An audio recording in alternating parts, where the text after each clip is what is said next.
नमस्कार. मुलींच्या मोफत शिक्षणाचा जो जी-आर आला, तर या जी-आर नुसार मुलींच्या ॲडमिशन मोफत शिक्षणाअंतर्गत जर झाल्या, तर याचा इफेक्ट आपल्या मेडिकल ॲडमिशनच्या कट ऑफवर काय होईल? हेच आपण या व्हिडिओमध्ये डिस्कस करतोय. तुम्ही जर नवीन असाल तर नक्की एकदा जिजाऊ अकॅडमीला सबस्क्राईब करायला विसरू नका. मित्रांनो, महाराष्ट्रामध्ये जेवढे सुद्धा सेमी गव्हर्नमेंट म्हणजे प्रायव्हेट एम-बी-बी-एस कॉलेज असतील, प्रायव्हेट बी-डी-एस कॉलेज असतील, बी-एम-एस कॉलेज, बी-एच-एम-एस कॉलेज, तर यांच्या फीज जास्त असल्यामुळं मुलींचे जे पालक होते अगोदर किंवा स्वतः मुली होत्या, तर चॉईस फिलिंग करताना ते विचार करायचे, की जर जास्त फीजवालं कॉलेज जर मिळालं, तर आपल्याला ती फी पे करावी लागेल आणि एवढं बजेट आपल्या पालकांकडे नसल्यामुळं ते चॉईस फिलिंग करत नव्हते. जास्त फीजवाले कॉलेज जे आहेत, तर ते चॉईसमध्ये ठेवत नव्हते. पण आता हा जो निर्णय आलेला आहे, मुलींसाठी 100% फी माफी, तर यामुळं चॉईस फिलिंगचं जे प्रमाण आहे, तर ते आता मुलींचं वाढेल. तर हे कशा पद्धतीनं याला थोडक्यात अॅनलाईज आपण या व्हिडिओमध्ये करतोय. तर त्यासाठी एक छोटंसं उदाहरण, एक कॉलेज आपण बोर्डवर घेतलेलं आहे. के.जे. सोमय्या मेडिकल कॉलेज मुंबईचं 100 सीट्सचं इनटेक आहे मित्रांनो. आणि हे एकच कॉलेज का बरं घेतोय? कारण हे बाकीचे जे कॉलेज आहेत सगळे, मग यामध्ये बी-डी-एस कॉलेज असतील, बी-एम-एस असतील, बी-एच-एम-एस असतील, तर सर्वांसाठी रूल सारखा असतो. सीटचं जे डिस्ट्रीब्युशन आहे, तर हे या ठिकाणी दिलेलं आहे. प्रत्येक कॉलेजमध्ये याच पद्धतीनं थोड्याफार प्रमाणात कमी जास्त सीट होतात, पण अशाच पद्धतीनं सीट डिस्ट्रीब्यूट होतात मुलांसाठी आणि मुलींसाठी. तर त्यामुळं एक एक्झाम्पल फक्त के.जे. सोमय्या मेडिकल कॉलेज आणि 100 सीटचं इनटेक. जर आपण या 100 सीटचं डिस्ट्रीब्युशन जर बघितलं के.जे. सोमय्याचं, आणि के.जे. सोमय्याच का, बाकीचे कॉलेज का बरं नाही? तर बाकीच्या कॉलेजमध्ये सुद्धा हाच रूल लागू पडणार आहे. मुलींचा कट ऑफ काय इफेक्ट होईल मुलींच्या चॉईस फिलिंगमुळं, तर तेच आपण या व्हिडिओमध्ये बघतोय. के.जे. सोमय्या कॉलेजमध्ये जे होईल, तर तेच बाकीच्या कॉलेज सोबत सुद्धा होणार आहे. बघा, या 100 सीटमध्ये काय होणार, तर हे एस-सी 4 आणि 2 सीट आहेत, टोटल 6 सीट झाल्या. यानंतर या 4 म्हणजे 10 सीट झाल्या. 11, 12, 13, 14, 15 म्हणजे थोडक्यात इकडे वरती 15 सीट दिसतायत तुम्हाला या सगळ्या कॅटेगरीच्या. आता 15 नंतर ह्या ज्या 10 सीट आहे ओबीसीच्या, 15 आणि 10 25, 25 आणि या सीट्स आहेत परत 25 आणि या 60 सीट आहेत जवळपास. तर हे टोटल बनतंय 85, आणि 85 आणि या 15 सीट म्हणजे टोटल आपलं किती बनून राहिलं? 100. थोडक्यात के.जे. सोमय्या मेडिकल कॉलेजमध्ये 100 सीटचं इनटेक आहे आणि कॅटेगरीनुसार त्याचं डिस्ट्रीब्युशन हे असं आहे. आता हे मी व्यवस्थित तुम्हाला एक्सप्लेन करतोय, की यामध्ये 4-2 काय, 3-1 काय आहे नेमकं, 42-18 काय आहे आणि 15 काय आहे. कारण यामुळेच तर आपल्याला कट ऑफवर होणारा जो इफेक्ट आहे, तर तो समजून घेण्यास मदत होईल. बघा, सुरुवातीला तर मी या ठिकाणाहून सुरुवात करतोय. हे जे आहे, तर हे तुम्ही गृहीत पकडू नका, कारण या आयक्यूच्या सीट आहेत. आयक्यूच्या सीट मीन्स काय? इन्स्टिट्यूशनल कोटा, म्हणजे थोडक्यात आपण याला मॅनेजमेंट कोटा सुद्धा म्हणतोय. तर त्यामुळं या ज्या 15 सीट्स आहेत, तर याचा विचार तुम्ही कट ऑफ मध्ये करू नका, कारण याला जास्त फीज लागते.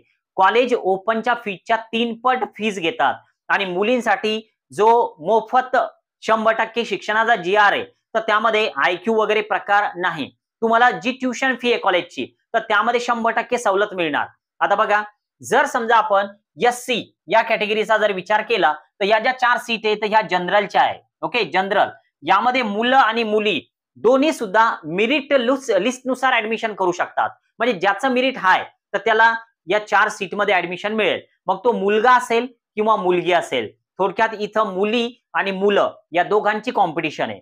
आणि या ज्या 2 सीट आहे, तर ह्या फक्त मुलींसाठी राखीव आहे. तर या ठिकाणी मुलाला ऍडमिशन मिळत नाही. जर मुलगी नाही मिळाली एस-सी कॅटेगरीची, तरच या 2 सीटमध्ये ती सीट मुलाला दिली जाते. मुलगी नाही त्या ठिकाणी अलॉटमेंट साठी उपलब्ध नसेल तर. ओके, आता यानंतर एस-टी साठी ज्या सीट्स आहेत दोघांसाठी, तर त्या 3 सीट्स आहेत आणि ज्या वुमनची सीट आहे, तर ती 1 सीट आहे. ओके, आता बघा, या 2 कॅटेगरीज मध्ये एवढा काही अगोदर सुद्धा इफेक्ट नव्हता. कारण काय, तर एस-सी, एस-टी यांना पूर्ण स्कॉलरशिप ट्युशन फी वापस येते, तर त्यामुळं इकडे एवढा काही इफेक्ट होणार नाही. पण खरा इफेक्ट या 2 ठिकाणी जाणवणार आहे, म्हणजे ओबीसी आणि ओपन. आणि यानंतर जे एस-ई-बी-सी वाले आहेत, की जे नवीन आहेत, तर त्याचं सुद्धा एक नवीन सीट मॅट्रिक्स येईल. कारण हे 2023चं आहे, नवीन येईल. तर त्यावेळेस त्या एस-ई-बी-सीच्या सुद्धा जागा त्या ठिकाणी राहतील. ओके, आता बघा, हे जे टोटल एस-सीच्या सीट ज्या आहेत, तर त्या 6 आहेत. ओके, आणि एस-टीच्या सीट ज्या आहेत, तर त्या किती? 4. आता हे VJ, NTB, NTC, NTD तर यांना सुद्धा स्कॉलरशिप येते. यांचा मोफत शिक्षणाचा जो GR आहे मुलींचा तर त्यामध्ये या कॅटेगरीचा उल्लेख तुम्हाला दिसणार नाही. SC, ST, VJ, NTB, NTC, NTD तर यांचा कुठेही उल्लेख नाही 100% मुलींना मोफत शिक्षणमध्ये. कारण काय तर यांना अगोदरच स्कॉलरशिप येते. प्रश्न कोणाचा होता तर ओबीसी वाल्यांचा, ओपन वाल्यांचा आणि SEBC वाल्यांचा. ओबीसी मध्ये जर इन्कम हे 8 लाखाच्या आत असेल, तुम्हाला मुलींना फायदा जर घ्यायचा असेल तर पालकांचं इन्कम जे तर ते 8 लाखाच्या आत यायला पाहिजे. बघूया आता नेमकं काय होईल. बघा समजा ओबीसी मध्ये ज्या 7 जागा आहे तर त्या 7 जागामध्ये दोन्ही सुद्धा अलॉटमेंट होऊ शकतात. म्हणजे मुलीला सुद्धा मिळू शकते आणि मुलाला सुद्धा मिळू शकते. म्हणजे या 7 जागा दोघांसाठी आहे आणि ह्या 3 जागा ज्या आहे तर ह्या फक्त मुलींसाठी राखीव आहे. आता बघा नेमकं होणार काय. चॉईस फिलिंग सुरू झाल्या असं आपण इमॅजिन करू. रजिस्ट्रेशन संपले, चॉईस फिलिंग सुरू झाल्या. आता KJ सोमय्याची जी फीज आहे तर ती आता एक गृहीत पकडू आपण की समजा ती 11 लाख 11.5 लाखापर्यंत आहे. 11 आणि 12च्या दरम्यान ही व्हॅरी करते. KJ सोमय्याची फी जर समजा 12 लाख रुपये तर ओबीसी वाला जो मुलगा आहे तर तो फीजचा विचार करल की या कॉलेजची फीज जास्त आहे तर ही आपल्याला परवडण्यासारखी नाही, तर तो या कॉलेजला चॉईस फिलिंग मध्ये ठेवायचं का नाही किमान 3 ते 4 वेळेस तरी तो विचार करेल की KJ सोमय्याची जर फीज जास्त आहे तर आपण हे जे कॉलेज आहे तर हे आपल्या जर बजेटमध्ये नसेल तर आपण याला चॉईस फिलिंग मध्ये ठेवायला नको. कोण विचार करेल तर मुलगा विचार करेल. पण समजा मुलगी आहे, मुलींचे पालक आहे तर त्यांना आता तो विचार येणार नाही. त्यांचं जर इन्कम जर 8 लाखाच्या आतमध्ये तर ते KJ सोमय्याची चॉईस फिलिंग करतील. मुलांच्या चॉईस फिलिंग कमी राहणार आहे आणि मुलींच्या चॉईस फिलिंग वाढणार आहे.